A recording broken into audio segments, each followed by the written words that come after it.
As the National Audit Office continues to investigate the Home Office regarding the handling of the TOEIC case, the Pie News sent Claudia Civinini to talk with one of the students' greatest supporters, MP Stephen Timms. He started with a summary of the case. Well, what's happened to these students is absolutely shocking. They were falsely accused by an American company of cheating in its English language tests on the basis of computer evidence since described by a computer expert as worthless. They were denied by the Home Office any opportunity to challenge those allegations. Their visas were refused, withdrawn, cancelled. That's happened to over 30,000 overseas students in ETS-related cases.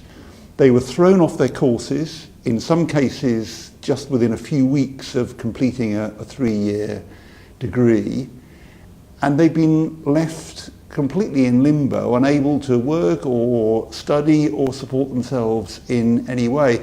And for me, the worst thing about this is, when they compare their experience with their contemporaries who went to study in the US or Australia or Canada, who've successfully completed their studies, been successful, many of them gone back to their home countries now and able to pursue a successful career.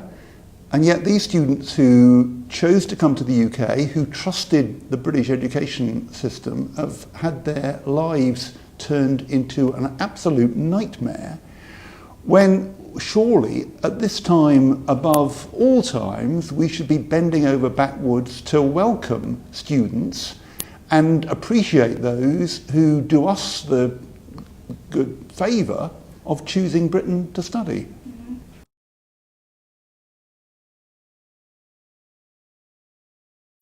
Well, I think the value of overseas students in the UK is certainly very well understood by the higher education institutions.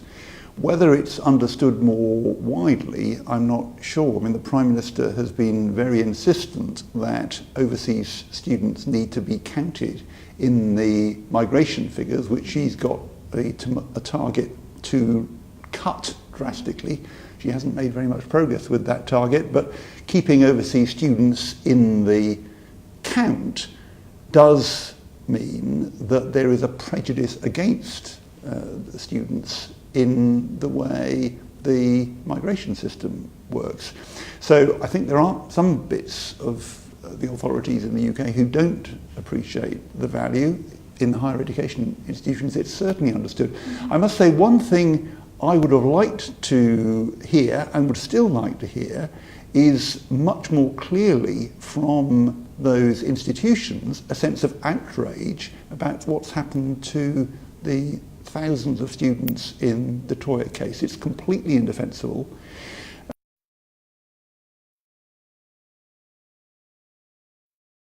You've said we're moving towards a resolution. I hope that's the case. I must say I haven't yet seen much sign of movement on the part of the authorities here.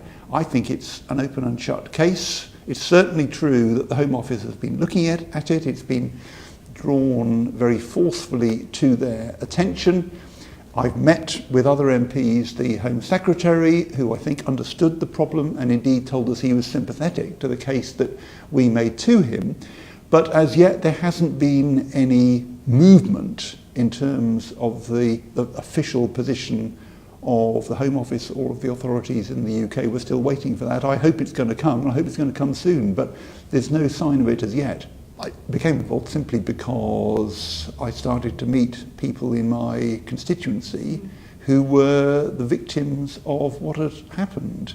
First of all, just 1 or 2 or 3 or 4, but now I'm in a position where almost every week I'm meeting a new person who I haven't met before, who lives in my constituency in the East End of London, typically from India or Pakistan or Bangladesh, who's been a victim of this scandal. Of course, this all happened now 3 or 4 years ago, so it's quite a long time ago.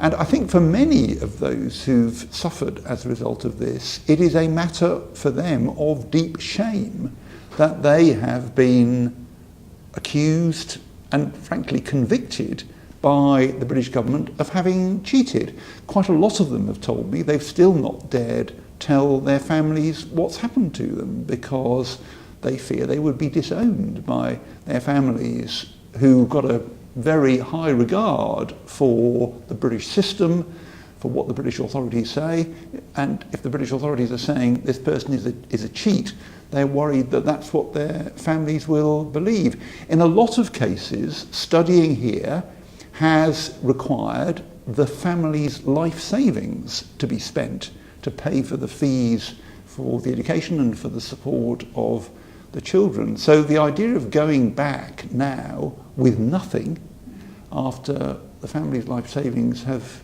gone, and not only with no qualification, but with the label of being a cheat assigned to them by the British government, that's simply a prospect that many of these students cannot even contemplate. This year, so well, the first step. I just don't know. I'd like it to be done tomorrow. Yeah. But as I say, I haven't seen as yet any sign of the Home Office shifting its very wooden and unhelpful and unreasonable position on this. The Home Secretary has indicated that he's sympathetic to the case that we've made to him, but there hasn't yet been any shift in the official position of the government. How long it's going to take to get that shift, or whether indeed we are going to get that shift at this stage, I just don't know. I'm encouraged by the fact that over 30 MPs have signed our early day motion, so I suppose it's going to be that group that's already indicated that they are supportive of our aims who will be approaching to join the group. In addition to them, there are a number of front bench representatives, certainly in the Labour Party and perhaps in other parties as well, who by convention do not sign early day motions, but who've said to me they are supportive of the aims of the group, and I'm hopeful they'll join. It is. And it's odd in a way that it took so long. The scandal erupted in 2014, people lost their visas towards the end of 2014 or in 2015, but it's only really now, 3 years later, that large numbers of MPs are hearing fully what happened and sharing the reaction that I expressed when I first heard about it. And you know, we had a meeting here which you were present for the other week, when the students were involved in, I think, quite an effective protest, and they came into Parliament afterwards, and a number of them spoke, and one of them made the point that all of us have mental health problems arising from this, and nobody demurred from that, and I suspect he was right. You know, the impact of this on people's lives, people's marriages have collapsed, people have become estranged from their families back home, their hopes for the future, which they felt coming to the UK would be a really good step towards fulfilling, those hopes have been completely dashed. People are in a terrible situation because of the actions of the British authorities in response to these allegations made by an American firm.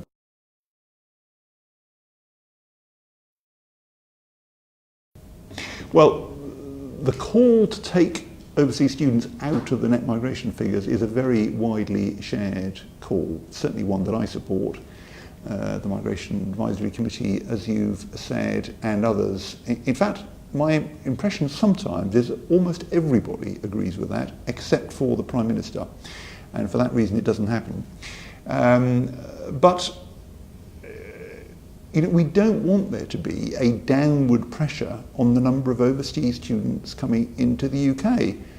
The government policy is we're going to leave the European Union at the end of March. We're going to need to do everything we can to encourage people to continue to come to the UK, not prevent them from coming, block them from coming, or make their lives harder if they do come. So I'm very keen, personally, that we do take overseas students out of the net migration figures so that we don't have the effect of depressing needlessly the numbers who we can welcome here in the UK, who, when they come, after all, are supporting British education. That's in the interests of everyone in the UK as well. I also think we should be more supportive and generous than we have been over the last few years over post-study work opportunities. I don't think that's quite such a pressing concern, because as long as it's clear to people when they come what the rules are and they understand that, and as long as those rules apply throughout their course, then okay, I can see that is perhaps fair enough, although I do think there is a strong case for making the rules more generous. But what we mustn't do is attract people on the basis of one set of rules and then halfway through their course change the rules to make things much harder for them. That's what we've done in the TOEIC case, and I think it's a disgrace. It shames our country that we've treated people who've chosen Britain in this way.